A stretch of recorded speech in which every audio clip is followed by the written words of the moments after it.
বেরোচ্ছে গো? এমা তো ধোঁয়া বেরোচ্ছে কেন? কি করেছো এগুলো? এগুলো কি? কি এগুলো? এগুলো কে বসিয়েছে এগুলো? আমি তো ফেসবুক দেখছিলাম। ফেসবুক দেখছিলে এগুলো করকরা খাবা তুমি? এটা বড়া করকরা খাবে। এই যে। না বাবাকে দাও, বাবার খাইয়ে দাও একটা। না না তোমার সব সময় এরকম পোড়া খাওয়া তোমার স্বভাব জানো, কাঁচা খেতে ইচ্ছা করে। আমি তো পোড়া করতে গেছিলাম। ইচ্ছা করে না, পোড়া খাবে, খাও এখন। আরে ফেসবুক দেখছিলাম। মা কালকেই বানালে এত কষ্ট করে বড়াগুলো। একটাও খাইনি আমি, একটাও খেয়েছি বড়া।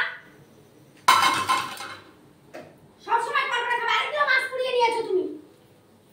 সব সময় এরকম করে, এখন পোড়া খাও, এখন এগুলো খাও। গ্যাসটা সব পুড়িয়ে ধোঁয়া বেরিয়ে গেছে। আমি এখন এই কাজ করে গেছে যে এগুলো পরিষ্কার করব, আমি থালা বাসন মাজা করে এসে দেখি গন্ধে সারা ঘর দুয়ার ভরে গেছে। করকরা খাবে, খাও এগুলো খেয়ে পরিষ্কার করবা। ভুল হয়ে গেল, বললাম তো ফেসবুক দেখছিলাম। তোমার ফেসবুকের দিকেই তো ধ্যান থাকে। চারদিকে দেখতে পাচ্ছ না কত কিছু দেখাচ্ছে, সেটা দেখছিলাম। দেখো এই যে বাড়িতে কি হচ্ছে, চারদিক দেখতে গিয়ে বাড়ি তো পুড়ে যাচ্ছে সব।